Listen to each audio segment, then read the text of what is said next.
اپنے آپ کو ماضی کا قیدی نہ بناؤ، وہ زندگی کا سبق تھا، کوئی عمر بھر کی سزا نہیں۔ لوگوں کو کھونے سے نہ ڈرو، بلکہ ڈرو اس بات سے کہ کہیں تم لوگوں کو خوش کرتے کرتے خود کو نہ کھو دو۔ جس نے نبھانا ہوتا ہے وہ ہزار غلطیوں پر بھی معاف کر دیتا ہے، اور جس نے نہیں نبھانی ہوتی وہ ایک غلطی کو ہی بہانہ بنا کر آپ کو چھوڑ دیتا ہے۔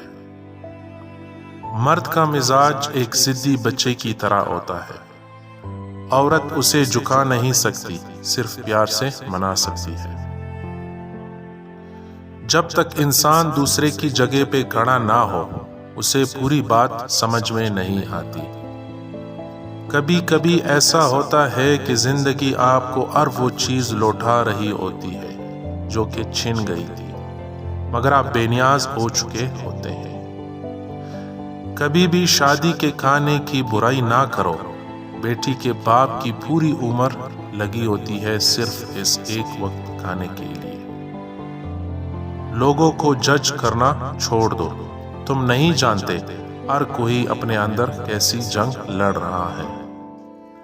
جو سچے ہوتے ہیں وہ تہذیب کے دائرے کا لحاظ کرنا بھی جانتے ہیں اور صبر کے گھونٹ پینا بھی۔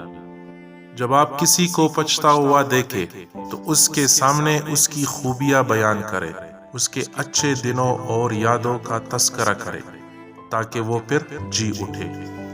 ہم زندگی میں ضرور کامیاب ہوں گے اگر ان نصیحتوں پر عمل کر لیں جو ہم دوسروں کو کرتے ہیں۔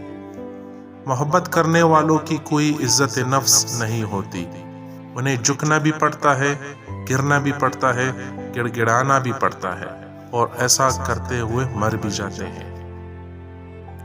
اللہ دکھ بری داستان کو بڑے دھیان سے سنتا ہے، کچھ غم مٹا بھی دیتا ہے، کچھ الجھنیں سلجھا بھی دیتا ہے، لیکن اگر سارے ہی غم سلجھ جائے تو آدمی اور اس میں بات چیت بند ہو جاتی ہے۔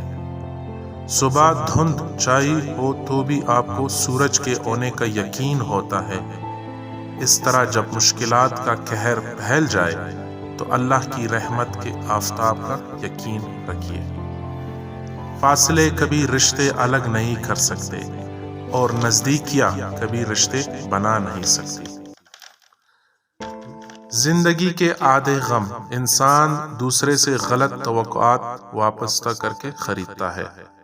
کبھی کبھی درست انتخاب راستے کی طوالت کو کم کر دیتا ہے۔ حالات اور وقت کی تبدیلیوں سے بدلنے والے تعلقات سے بہتر ہے کہ انسان تنہا رہے۔ موت کا خوف اس لیے ہوتا ہے کہ ہم سمجھتے ہیں کہ ہم اپنے عزیزوں سے جدا ہو جائیں گے۔ عزیزوں کو تو ہم زندگی میں ہی جدا کر دیتے ہیں۔ اگر سکون چاہتے ہو تو دوسروں کا سکون برباد نہ کرو۔ جہاں سے رضا الہی شروع ہوتی ہے وہاں سے دانائی شروع ہوتی ہے۔